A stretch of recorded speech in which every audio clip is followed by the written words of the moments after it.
অন্তর্বর্তীকালীন সরকারের কাছে প্রস্তাব করছি অভিযুক্ত ব্যক্তিকে দলের কোনো পদে না রাখা এবং নির্বাচনের প্রার্থী হিসেবে মনোনয়ন না দেয়া।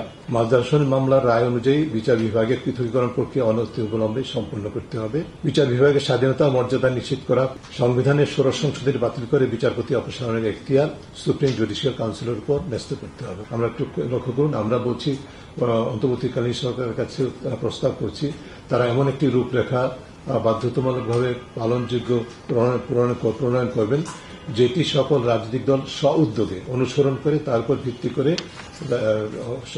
দলের অভ্যন্তরীণ গণতান্ত্রিক চর্চা নিশ্চিতের ব্যবস্থা গ্রহণ করবেন। তার মধ্যে থাকবে দলীয় প্রধানের একচ্ছত্র কর্তৃত্ব ও পরিবারতন্ত্র বিলোপ করার ব্যবস্থা নিশ্চিত করা, সকল পর্যায়ে সুষ্ঠু নির্বাচনের মাধ্যমে দলীয় নেতৃত্ব নির্ধারণ করা, সকল দলের আয় ব্যয়ের স্বচ্ছতা নিশ্চিত করার জন্য কার্যকর পদক্ষেপ গ্রহণ করা, নৈতিক স্খলনের দায়ে অভিযুক্ত ব্যক্তিকে দলের কোনো পদে না রাখা এবং নির্বাচনের প্রার্থী হিসেবে মনোনয়ন না দেয়া, দলের সকল পর্যায়ের কমিটিতে তরুণ, নারী, আদিবাসী ও প্রান্তিক জনগোষ্ঠীর মানুষের অন্তর্ভুক্ত করা এবং বিভিন্ন পর্যায়ে নির্বাচনে তাদের মনোনয়ন নিশ্চিত করা, দল ও জনপ্রতিনিধিত্বে সকল পেশার ভারসাম্য রক্ষায় আইনি বাধ্যবাধকতা আরোপ করা। এখানে একটু ব্যাখ্যা করছি। আপনারা জানেন যে আমাদের সংসদে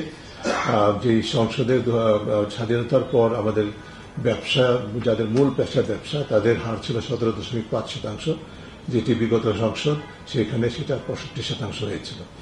এই যে ভারসাম্যহীনতা, এই যে অসম্য এবং ব্যবসার সাথে রাজনীতি যে একাকার হয়ে গেছিল, যেটি ব্যবসা সেটাই রাজনীতি, যেটি রাজনীতি সেটাই ব্যবসা, সেটি কিন্তু এই কর্তৃত্ববাদী শাসন ব্যবস্থা এবং তাকে ধরে রাখার জন্য যে মূল ভিত্তিমূল ছিল তার অন্যতম স্তম্ভ হিসেবে কাজ করেছে। সেটিকে ভেঙে চুরমার করতে হবে এবং সেখানে জনপ্রতিনিধিত্বের ক্ষেত্রে এবং রাজনৈতিক দলের কার্যক্রমের মধ্যে ভারসাম্য রক্ষার জন্য আইনি বাধ্যবাধকতা আরোপ করতে হবে বলে আমরা প্রস্তাব করছি। গণতান্ত্রিক প্রক্রিয়ার মাধ্যমে তৃণমূল পর্যায় থেকে রাজনৈতিক দলের প্রার্থী চূড়ান্ত করতে হবে। এরপর আইনের শাসন ও মানবাধিকার, প্রথমে বিচার বিভাগ। মাদ্রাসন মামলার রায় অনুযায়ী বিচার বিভাগের পৃথকীকরণ প্রক্রিয়া অনতিবিলম্বে সম্পন্ন করতে হবে। দীর্ঘদিনের প্রত্যাশিত দাবি। কিছু অগ্রগতি হয়েছে, কিন্তু বাস্তবে যেটি প্রত্যাশিত ছিল, যেটি মাদ্রাসন মামলার রায়ের মধ্যে আছে, সেটি অর্জন করা এখনো সম্ভব হয়নি। বিচার বিভাগের স্বাধীনতা ও মর্যাদা নিশ্চিত করা এবং প্রশাসনিক কার্যক্রম স্বাধীনভাবে পরিচালনার জন্য বিচার বিভাগের পরিপূর্ণ ক্ষমতায়িত নিজস্ব সচিবালয় স্থাপন ও সেটাকে কার্যকর করতে হবে। উচ্চ এবং অধস্তন আদালতের নিয়োগ, পদোন্নতি, বদলি সহ সার্বিক নিয়ন্ত্রণ ও তত্ত্বাবধান এককভাবে সুপ্রিম কোর্টের কর্তৃত্বাধীন সচিবালয়ের উপর ন্যস্ত করতে হবে। উচ্চ আদালতে বিচারপতি নিয়োগের ক্ষেত্রে সুপ্রিম কোর্টের পরামর্শক্রমে সুনির্দিষ্ট নীতিমালা ও আইন প্রণয়ন করতে হবে।